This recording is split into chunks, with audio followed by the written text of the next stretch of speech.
전 세계 수천 개의 문자 중에서 단 하나, 누가, 왜, 어떻게 만들었는지가 명확히 기록된 문자가 있습니다. 그런데 이 문자가 어느 날 핀란드의 언어학자에게 발견됩니다. 그리고 그 순간 그녀의 20년 연구, 인생이 송두리째 흔들리기 시작하죠. 유럽 최고의 문자 권위자가 한글은 신화에 불과하다고 외친 학술 포럼에서 과연 그녀는 어떤 선택을 하게 되었을까요? 여러분의 좋아요 버튼에 힘을 얻어 비디오를 재생하겠습니다. 바로 지금 오늘의 사연 시작하겠습니다. 정말 그 순간을 잊을 수 없습니다. 처음 그 글자를 접했을 때 제 두 눈은 화면에 얼어붙은 듯 고정되었고 손가락은 메모도 멈춘 채 허공에 머물렀습니다. 학자로 살아오며 수많은 문자, 체계와 언어의 변천사를 다뤄왔지만 그날만큼 강렬한 충격을 받은 기억은 단 한 번도 없었어요. 안녕하세요. 저는 핀란드 헬싱키 대학교 언어학부에서 20년 넘게 강의와 연구를 병행하고 있는 엘리나 레이카넨 교수입니다. 주 전공은 역사 언어학, 그 중에서도 문자의 탄생과 진화 과정에 집중하고 있습니다. 북유럽 고어와 스칸디나비아 문자의 기원을 탐구하는 동시에 세계 여러 문자의 의문론적 구조, 시각 기호 체계, 인지 언어학적 함의를 분석하는 연구를 이어오고 있습니다. 제게 있어 문자는 단순한 도구가 아니라 인간 문명의 집약이자 철학의 결정체였습니다. 문자를 어떻게 구성하느냐에 따라 그 사회가 어떤 가치관을 지녔는지, 또 권력과 정보가 어떻게 유통되었는지를 추론할 수 있죠. 그렇기 때문에 전 항상 문자 체계의 형성과 확산에 집중해왔고, 그것이 사람들에게 얼마나 공평하게 열려 있었는가에 대해 늘 고민해왔습니다. 그러던 중 어느 날 학술정보 사이트에서 우연히 한 세미나 자료를 접하게 되었습니다. 제목은 단순했지만 낯선 언어 이름이 제 눈을 사로잡았죠. 훈민정음의 설계 철학과 음소 체계의 과학성. 발표자는 한국의 대학원생이었고 발표 자료는 영어로 번역되어 있었습니다. 처음에는 그저 다른 문자의 구조적 특이점을 참고하고자 클릭한 것이었는데 단 10분이 지나자 제 눈은 화면에 고정되고 마음은 알 수 없는 방향으로 요동치기 시작했습니다. 그 발표는 단순한 문자 해석이 아니었습니다. 한글이라는 문자의 창제 동기, 철학, 그리고 구조 설계의 정밀성을 설명하며 마치 설계도를 보여주듯 문자의 뼈대를 해부하듯 풀어내고 있었죠. 그리고 무엇보다 저를 가장 충격에 빠뜨린 문장은 바로 이 문장이었습니다. 세종은 백성을 위해 문자를 만들었습니다. 그가 남긴 훈민정음 해례본은 창제 목적, 원리, 사용법까지 기록된 문자 설계서이며 이는 세계 문자 역사상 유일합니다. 그 순간 저의 내면에서는 마치 번개가 치는 듯한 감각이 지나갔습니다. 제가 지금껏 연구해온 문자들, 라틴 문자, 키릴 문자, 브라흐미 문자, 아람어의 파생 체계들, 그 어느 것 하나도 누구를 위해, 왜, 어떻게 만들었다는 철학이 명시된 사례는 존재하지 않았거든요. 보통의 문자는 시간이 흐르며 자연 발생적으로 발전하거나 기존 문자를 차용해 확장되었지만 한글은 발명되었다는 표현이 더 적절해 보였습니다. 그날 이후로 저는 한글을 둘러싼 연구 자료를 미친 듯이 찾아 읽기 시작했습니다. 해례본의 영어 번역본, 유네스코 기록물, 한국의 국어학자들이 발표한 학술지, 그리고 한국의 교육 시스템 속 한글 사용 사례까지 시간이 지날수록 저는 알게 되었습니다. 한글은 단지 글자를 표현하는 기호 체계를 넘어서 인간을 이해하고 공평하게 지식을 나누기 위한 문자의 이상형에 가까운 존재였다는 사실을요. 특히 감탄했던 부분은 자음은 발음기관의 모양을 본떠 만들었고 모음은 하늘, 땅, 사람을 상징하는 철학적 요소를 기호화했다는 점이었습니다. 그 설계는 단순히 소리를 적는 것이 아닌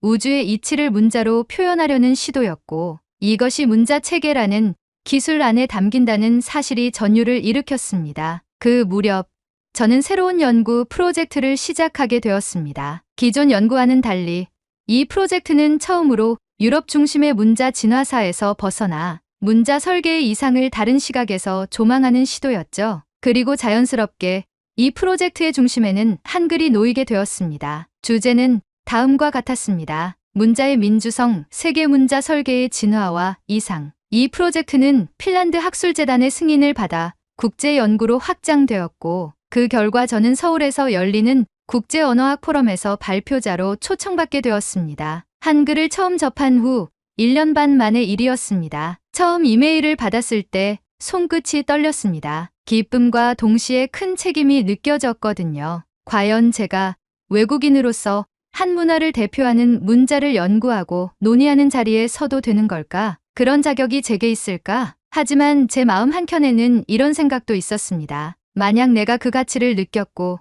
그 감동을 받았다면 그것은 언어의 벽을 넘어선 진실일지도 모른다. 그렇게 저는 학자의 양심과 진심을 품고 서울행 비행기에 오르게 되었습니다. 그리고 그것이 저를 한치도 예상하지 못했던 거대한 학술 논쟁의 한가운데로 데려가게 되리라고는 상상도 하지 못했습니다. 서울에 도착한 날, 저는 공항의 분위기부터가 낯설고도 따뜻하게 느껴졌습니다. 인천국제공항은 놀라울 만큼 정돈되어 있었고 안내 표지판에는 한국어뿐 아니라 영어, 중국어, 일본어까지 병기되어 있어 외국인으로서 전혀 두렵지 않았어요. 공항버스를 타고 시내로 이동하는 동안 창밖으로 펼쳐진 도시는 질서와 활기가 공존하고 있었고 그 모습은 마치 한 문자에 정제된 구조처럼 느껴졌습니다. 서울대학교 인문대학에서 주관하는 이번 국제언어학 포럼은 세계 20여 개국의 학자들이 참가하는 대규모 행사였습니다. 문자의 사회적 기원과 민주성이라는 주제를 중심으로 다양한 학자들의 발표가 예정되어 있었고 그 중에서도 유럽 언어권 학자들과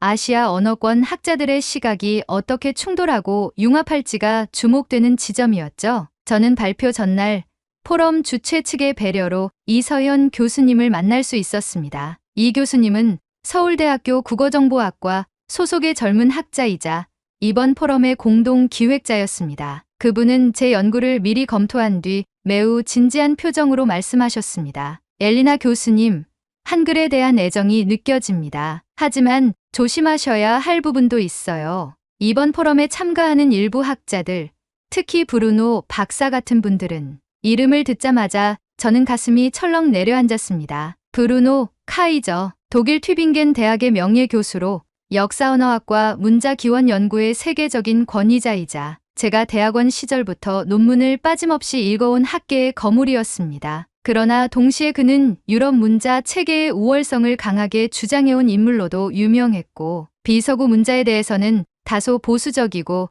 회의적인 입장을 견지해왔습니다. 다음 날 사전 발표 세션에서 브루노 박사의 논문이 공개되었고 저는 큰 충격을 받았습니다. 논문의 제목은 도발적이었습니다. 동아시아 문자 신화의 해체, 한글의 과학성은 신화일 뿐인가? 그는 발표에서 이렇게 주장했습니다. 한글은 고유의 창제 체계를 갖춘 문자처럼 보이지만 그 실상은 인도유럽 문자에서 파생된 구조를 변형한 것에 불과합니다. 자음과 모음의 체계 역시 체계적이라기보다는 우연적 유사성에 기댄 것일 뿐 과학적 근거는 약합니다. 현장에 있던 많은 아시아 학자들의 표정이 굳어졌고 웅성거림이 이어졌습니다. 한국, 일본, 베트남, 태국에서 온 학자들까지도 그의 발언에 공개적으로 이의를 제기했지만 브루노 박사는 전혀 물러서지 않았습니다. 그는 문자 체계는 본질적으로 유럽 고대 문명에서 비롯된 것이며 동아시아 문자는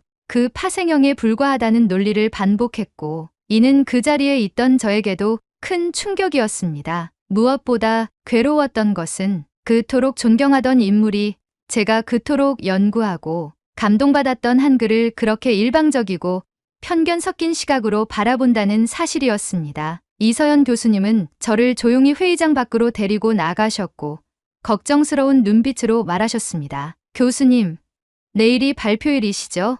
이대로 단상에 서시겠어요? 그날 밤 저는 호텔방에서 거의 잠을 이루지 못했습니다. 브루노 박사의 논리는 냉정하고 논리적이었으며 학문적 언어로 포장되어 있었지만 그 근본에는 명백한 문화적 편견과 유럽 중심주의가 깔려 있었습니다. 하지만 반대로 제가 제시할 수 있는 것은 그보다 더 정제된 자료, 더 많은 비교 분석, 그리고 진심뿐이었습니다. 나 같은 외국인이 한글을 논하는 것이 맞는 일일까?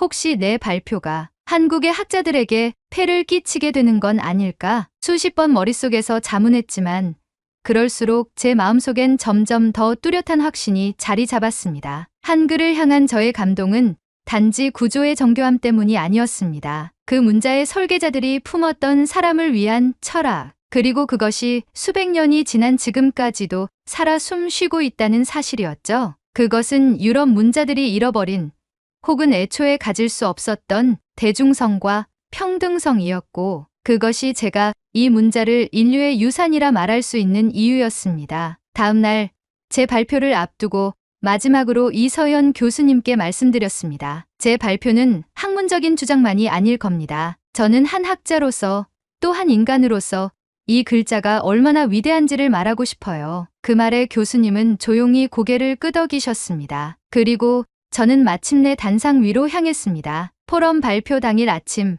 저는 마치 고요한 전쟁터에 나가는 군인의 마음으로 거울 앞에 섰습니다. 셔츠의 단추 하나까지 신중히 확인하며 제 발표가 단지 한 학자의 주장이 아니라 한 문자의 존엄을 증명하는 증언이 될 수 있기를 기도했습니다. 컨벤션 센터의 대강당은 이미 사람들로 가득 차 있었습니다. 서울, 도쿄, 하노이, 베를린, 파리, 뉴욕, 베이징 등 전 세계의 학자들이 자리를 메우고 있었고, 발표장은 학문적 긴장감과 약간의 정치적 긴장감이 동시에 감돌고 있었습니다. 단상 뒤에서 발표 순서를 기다리던 저의 손끝은 식은땀으로 젖어 있었고, 심장은 계속 불규칙하게 뛰고 있었습니다. 마침내 사회자가 제 이름을 부르고 저는 마이크를 향해 조용히 걸어나갔습니다. 수백 개의 시선이 저를 향했고, 그중 가장 강렬한 시선은 바로 전열 앞줄에 앉은 브루노 카이저 박사의 것이었습니다. 그는 여전히 팔짱을 끼고 묵직한 침묵 속에서 저를 지켜보고 있었죠. 저는 그 시선을 피하지 않았습니다. 오히려 정면으로 마주보며 조용히 인사드렸습니다. 안녕하십니까? 엘리나 레이카넨입니다. 오늘 저는 여러분께 한 문자가 어떻게 사람을 위한 철학이 되었는가에 대해 이야기하고자 합니다. 저는 한 장 한 장 슬라이드를 넘기며 한글의 자음 설계 원리부터 설명하기 시작했습니다. 입술, 혀끝, 목젖 등 발음 기관의 움직임을 본떠 만든 자음 체계, 천지인의 원리를 기호화한 모음 설계 청중들은 점점 집중하기 시작했고, 많은 이들이 메모를 하거나 고개를 끄덕이고 있었습니다. 그때까지만 해도 분위기는 순조로웠습니다. 그러나 발표의 중반부로 들어가며 제가 한글의 민주적 철학을 강조하는 순간 공기의 흐름이 바뀌는 것을 느낄 수 있었습니다. 훈민정음은 성황이 하층민을 위해 만든 문자입니다. 정보와 지식이 권력에 의해 독점되던 시대, 세종은 문자를 통해 그 권력을 나누고자 했습니다. 이는 단지 문자 설계의 문제가 아니라 인류 역사에서 매우 드문 지식 평등의 실현이었습니다. 몇몇 서구권 학자들의 얼굴에 불편한 기색이 스쳤고, 브루노 박사는 그 순간 손을 들었습니다. 교수님, 질문 하나 드리겠습니다. 말씀하신 내용은 매우 흥미롭지만 과연 그 민주성이라는 개념이 문자 분석에 어울리는 해석입니까? 문자의 효율성과 전파력은 평가할 수 있어도 정치 철학적 해석은 지나치게 감정적인 접근 아닐까요? 그의 말은 겉으로는 정중했지만 그 속엔 명백한 도전과 회의가 담겨 있었습니다. 수많은 시선이 저와 그를 오가며 긴장감이 고조되었고, 마이크 앞에 선 저는 잠시 숨을 고른 뒤 정면을 응시하며 답변을 이어갔습니다. 예, 박사님. 저는 문자가 단지 소리를 기록하는 기호의 집합이라고 생각하지 않습니다. 문자는 곧 사회의 구조와 가치관이 반영된 철학적 발명품이며, 그것이 누구를 위해 쓰였는가가 가장 중요한 평가 기준이 되어야 한다고 믿습니다. 청중 속에서 작게 박수가 터졌습니다. 그 박수는 하나둘 이어졌고 점점 더 큰 호응으로 확산되었습니다. 그 순간 저는 혼자가 아니라는 걸 느꼈습니다. 브루노 박사는 아무 말 없이 고개를 떨구었고 저는 발표를 이어나갔습니다. 다음 장의 슬라이드에는 유럽 중세의 라틴 문자, 독점 구조와 비교하여 훈민정음이 비문자 사회에서 어떻게 실질적 문자 보급률을 높였는지에 대한 통계와 문화적 맥락을 소개했습니다. 문자란 정보의 장벽이 되어서는 안 됩니다. 한글은 그 장벽을 허무는 도구였고 그것은 지금까지도 이어지고 있습니다. 이는 단순한 구조적 우수성 그 이상입니다. 이는 인간을 향한, 사회를 향한 문자 철학입니다. 발표를 마치고 마지막 슬라이드를 띄우며 저는 한 문장을 화면에 적었습니다. 문자는 누구를 위해 존재하는가? 말을 마치자 잠시 정적이 흘렀고 곧 우레와 같은 박수가 터졌습니다. 일부는 자리에서 일어나 박수를 쳤고 몇몇 학자들은 눈시울을 훔치는 모습도 보였습니다. 무대 뒤로 내려왔을 때 다리가 휘청거릴 만큼 긴장이 풀렸습니다. 이서연 교수님이 달려와 제 손을 꼭 잡으셨고 제 등을 두드리며 말씀하셨습니다. 정말 잘하셨어요. 교수님 덕분에 한글은 오늘 더 많은 사람들의 마음에 새겨졌을 거예요. 그 순간 한 인물이 조용히 다가왔습니다. 일본의 문자학자 나카무라 켄지 교수였습니다. 그는 제게 정중히 고개를 숙이며 말씀하셨습니다. 교수님의 발표는 단지 한 문자를 논한 것이 아니었습니다. 저는 오늘 처음으로 문자를 감동으로 느꼈습니다. 그의 말에 저는 감정이 북받쳐 잠시 말을 잇지 못했습니다. 그날 밤 호텔로 돌아와 창밖의 서울 야경을 바라보며 저는 이렇게 중얼거렸습니다. 나는 지금 문자를 처음 만났던 그날처럼 다시 언어학자가 된 것 같아요. 그렇게 저는 깨달았습니다. 문자란 단지 소리의 기록이 아니라 사람의 마음을 담는 형상이라는 것을요. 포럼이 끝난 다음 날 서울은 여전히 분주했습니다. 아침 햇살은 한층 부드러웠고 거리는 전날의 열기와 상관없이 일상으로 돌아가고 있었습니다. 하지만 저의 마음속은 한없이 조용하고 잔잔했어요. 마치 폭풍이 지나간 후의 바다처럼요. 저는 호텔 방에서 천천히 짐을 정리하며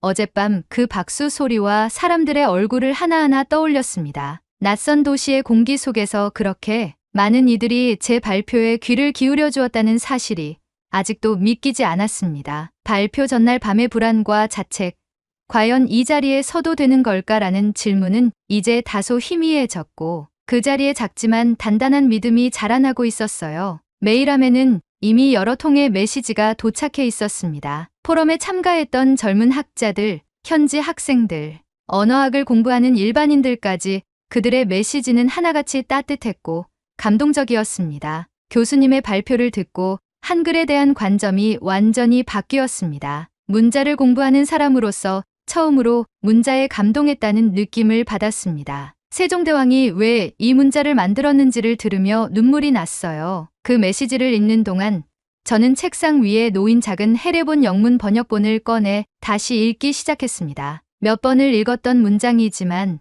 그날의 기억과 함께 다시 마주하니 전혀 다른 울림으로 다가왔습니다. 나라의 말씀이 중국과 달라서 문자와 서로 통하지 않으니 백성들이 말하고자 하는 바를 제때에 표현하지 못하니라. 저는 다시 한번 확신했습니다. 이 문자는 단지 글자가 아니라 사람을 향한 마음이자 공감의 구조라는 것을요. 서울에서의 마지막 날, 저는 일부러 하루 일정을 비워두었습니다. 포럼 일정 내내 준비와 긴장으로 바쁘게 움직였기에 온전히 이 도시와 한글을 온몸으로 느껴보고 싶었거든요. 먼저 찾아간 곳은 세종문화회관 앞의 세종대왕 동상이었습니다. 동상 앞에 선 순간 저는 말없이 고개를 숙였습니다. 왕이면서도 백성을 위해 문자를 만든 이 인물. 제가 살아오면서 만난 어떤 군주보다 위대한 사람이 여기에 있었습니다. 그리고 그 앞에서 저는 속으로 이렇게 말했습니다. 세종대왕님, 당신이 만든 문자가 오늘 저 같은 외국인의 삶에도 흔들림을 남겼습니다. 저는 이제 단지 구조를 연구하는 언어학자가 아니라 문자의 마음을 이해하는 사람이 되고 싶습니다. 그곳에서 만난 한 초등학생은 한글날에 배운 내용을 엄마에게 설명하고 있었고 어르신 한 분은 동상 앞에서 사진을 찍으며 우리 글자 자랑스럽지라고 하시더군요. 그 말에 저는 가슴이 먹먹해졌습니다. 한글은 그저 옛 유물이나 연구의 대상이 아니라 이곳 사람들의 삶 그 자체였던 것입니다. 다음으로 향한 곳은 광화문 근처의 작은 서점이었습니다. 한글 관련 책들이 전시된 특별 코너가 있었고 그곳에서 어린이용 훈민정음 해설서를 한참이나 들여다보았습니다. 짧고 쉬운 말로 풀어 쓴 그 책에는 다음과 같은 문장이 적혀 있었습니다. 한글은 누구나 쉽게 배울 수 있게 만들어졌어요. 힘 있는 사람들만 쓰는 글자가 아니라 모두가 함께 쓰는 글자예요. 그 문장 앞에서 저는 한참을 움직이지 못했습니다. 수십 년간의 언어학 연구 속에서 가장 짧고 강렬한 언어 철학을 저는 그 어린이 책에서 발견한 셈이었죠. 그날 밤 호텔로 돌아와